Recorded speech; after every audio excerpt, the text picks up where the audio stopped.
The 1960s gave us the British invasion, Motown, the folk revival, and the dawn of psychedelia. It also gave us songs about prehistoric cavemen, melting cakes in the rain, and a bird that apparently is the word. You heard them on AM radio, you couldn't get them out of your head, and decades later, you still can't. Here are 15 of the weirdest songs from the 1960s that baby boomers simply can't forget. Number 15, Dominique by The Singing Nun, 1963. Jeanine Dekers was a Belgian Dominican nun who performed under the name Sœur Sourire, Sister Smile, and later became known internationally as The Singing Nun. She had been recording simple guitar-accompanied songs for her religious community when the recordings were picked up for commercial release. Dominique, her song in praise of Saint Dominus, the 13th century founder of the Dominican order, was released in 1963 and became a genuine international phenomenon. It reached number 1 on the Billboard Hot 100 in December 1963, making it the first and only Belgian number 1 on the American chart, sung entirely in French, which makes the chart achievement even more remarkable. It reached the top 10 in 11 countries simultaneously and won the Grammy Award for Best Gospel or Other Religious Recording in 1964. Dekers also recorded it in Dutch, German, Hebrew, Japanese, Korean, and Portuguese. She eventually left the convent in 1966, attempted to continue as a recording artist, and struggled financially for the rest of her life. She died by suicide in March 1985, along with her companion Annie Pecher. The story of the singing nun is considerably darker than the cheerful guitar song suggests. Number 14, Alley Oop by the Hollywood Argyles, 1960. The character of Alley Oop was a comic strip caveman created by cartoonist V.T. Hamlin in 1932, whose strip ran in American newspapers for decades. In 1960, songwriter Dallas Frazier, who was 17 years old at the time, wrote a novelty song built around the character. The Hollywood Argyles, a group assembled by producer Gary Paxton, recorded it and released it through Loot Records. This cat's name is Alley Oop. It reached number 1 on the Billboard Hot 100 in June 1960, spending 1 week at the top. The song is entirely built on the premise of a prehistoric man who is stronger than any other fighter and rides a dinosaur. Alley Oop. The arrangement is deliberately primitive, the vocal performance is deliberately exaggerated, and the whole thing runs on its own cheerful absurdity rather than on anything that could be called musical subtlety. The toughest man there is alive. Gary Paxton went on to become one of the more colorful figures in American music. He later produced Bobby Boris Pickett's Monster Mash and became a Christian music producer, narrowly survived a shotgun blast in a robbery, and remained an eccentric presence in the industry for decades. Alley Oop was the beginning of that particular career trajectory. Wearing clothes from a wildcat's hide.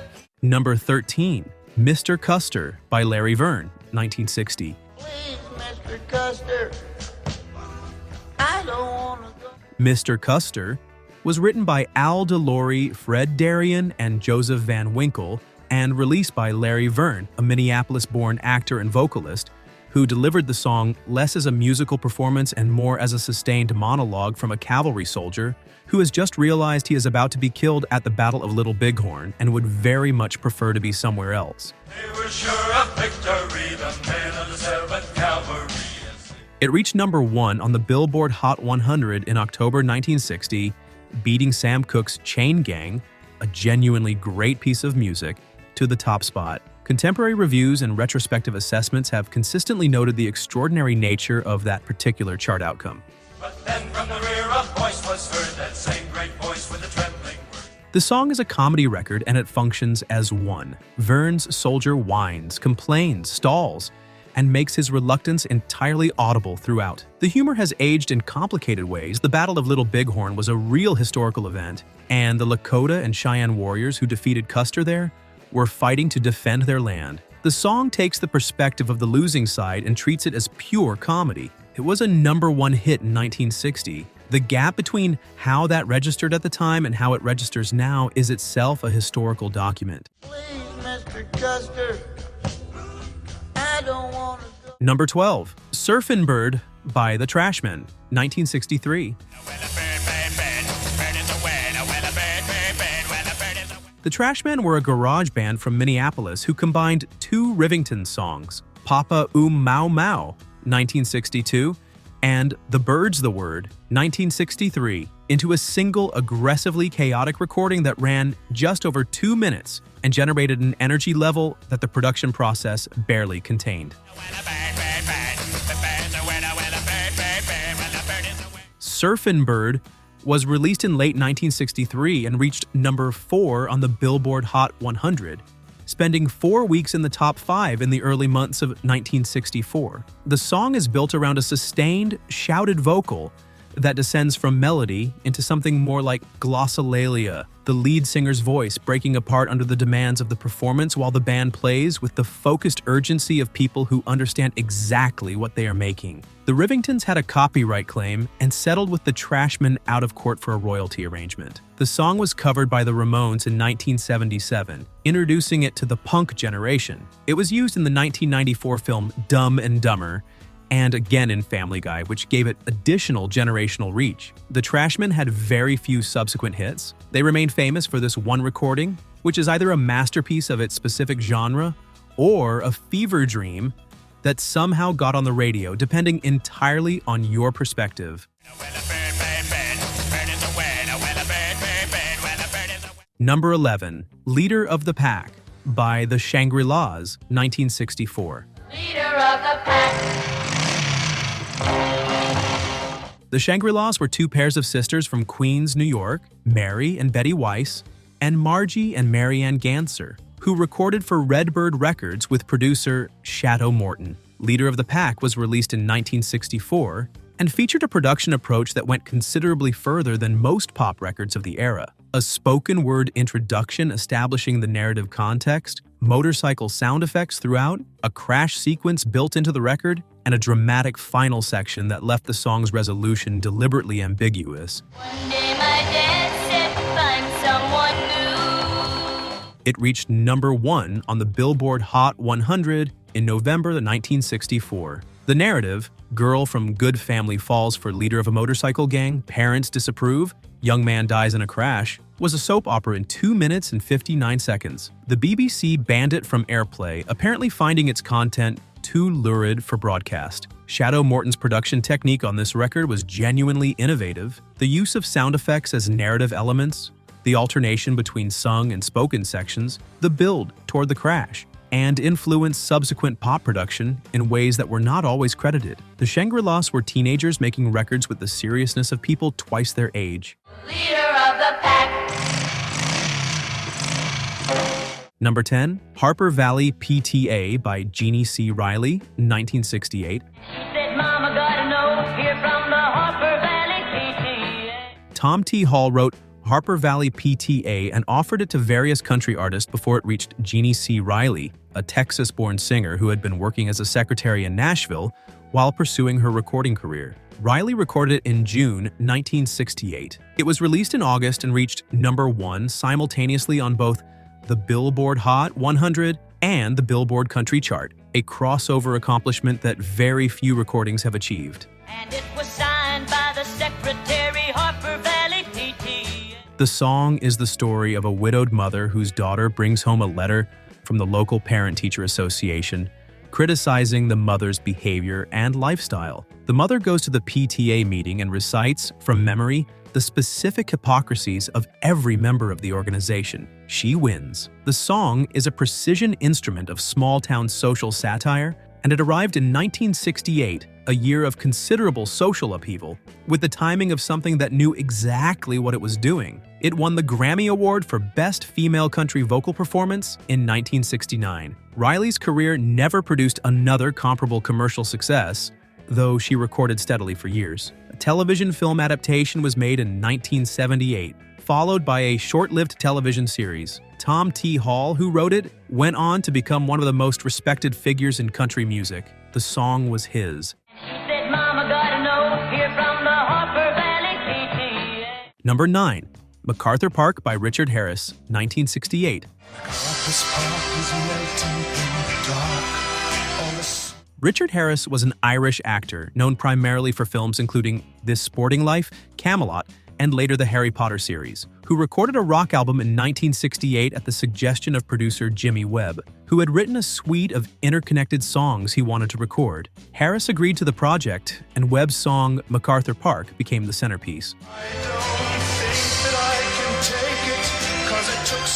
The song runs 7 minutes and 21 seconds. It is built around an elaborate, extended metaphor about a cake left out in the rain. The metaphor is deployed at length and with absolute commitment. The production includes a full orchestral arrangement, dramatic tempo changes, and multiple distinct musical sections. It was released as a single in April 1968 and reached number 2 on the Billboard Hot 100. The critical response at the time and subsequently has ranged from reverence to bewilderment, sometimes from the same reviewer on different days. The cake metaphor has been the subject of more analysis than almost any other lyrical image in the history of pop music. Webb has said in interviews that it was based on a specific experience in MacArthur Park in Los Angeles, and that the metaphor was genuinely intended. Whatever one makes of the lyric, the production and the performance are extraordinary in their commitment and their scale.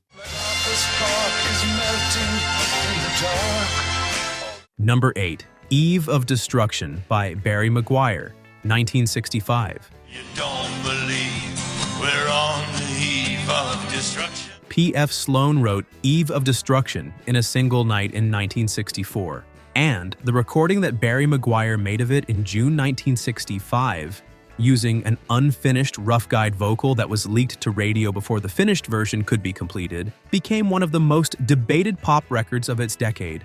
Tell me over and over and over. The song is a rapid-fire inventory of everything wrong with the world in 1965. Nuclear weapons, civil rights violence, the draft, political hypocrisy, generational conflict. It was direct in a way that pop music of the era almost never was. A BC radio banned it from its network stations, calling it leftist propaganda. Other stations around the country declined to play it, labeling it unpatriotic. Some called it communist. The BBC placed it on its restricted list. It reached number 1 on the Billboard Hot 100 in September 1965, knocking the Beatles' Help from the top spot. The contradiction between the song being banned and the song being number 1 was not lost on anyone at the time. Barry McGuire never had another top 40 single. P.F. Sloan continued writing songs for other artists. The song has been a fixture on oldies and classic pop radio ever since, which has a specific irony given that its subject matter was the impossibility of things getting better.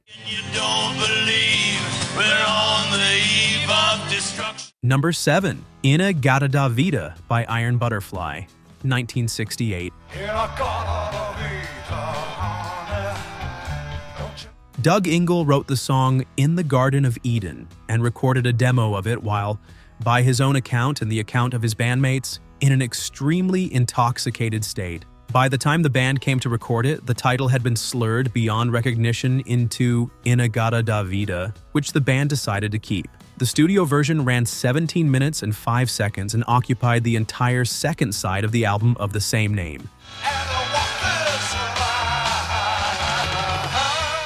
A radio edit running at 2 minutes and 52 seconds was released as a single and reached number 30 on the Billboard Hot 100. The album In-A-Gadda-Da-Vida became one of the best-selling albums of the late 1960s. It was the first album certified platinum by the RIAA when the platinum certification was introduced in 1976, and it remained Atco Records' best-selling album for decades. The 17-minute album version was the track that listeners wanted. The drum solo alone ran approximately 3 minutes. The song was used in a 1988 episode of The Simpsons. Bart Simpson replaces a church hymnal with the full 17-minute version, trapping the congregation in the service, which introduced it to a generation born after its original release. It has since been played at sporting events, in films, in commercials. The title, which was an accident of intoxication, has never been explained away. Number 6. They're Coming to Take Me Away, haha, by Napoleon XIV, 1966. They're coming to take me away, haha, they're coming to take me away, ho ho. Jerry Samuels was a recording engineer and songwriter who, in 1966, recorded They're Coming to Take Me Away, haha, under the pseudonym Napoleon XIV. The song is a first-person monologue from a man who has gone mad after his dog ran away, delivered at increasing speed over a martial drum beat with no other musical accompaniment. As the song progresses, the narrator's mental state deteriorates and his vocal delivery becomes increasingly unhinged. The B-side of the single was the same recording played backward. They're coming to take me away, haha. They're coming to take me away, ho ho. It reached number 3 on the Billboard Hot 100 in August 1966, where it stayed for 2 weeks. It was pulled from radio rotation by a number of stations after complaints from mental health advocacy groups who objected to what they considered the mockery of mental illness. The combination of its commercial success and its radio withdrawal gave it the specific status of a song that everyone had heard and that nobody was supposed to be playing. Samuels had no comparable follow-up. The single itself has never lost its ability to make people uncomfortable, which is probably the point. The dog, it was eventually clarified in interviews, was the specific subject of the narrator's grief. It is one of the few number 3 hits in American chart history built entirely on a snare drum and an unraveling monologue. They're coming to take me away, haha. They're coming to take me away, ho ho. Number 5, Monster Mash by Bobby Boris Pickett, 1962. He did the monster mash.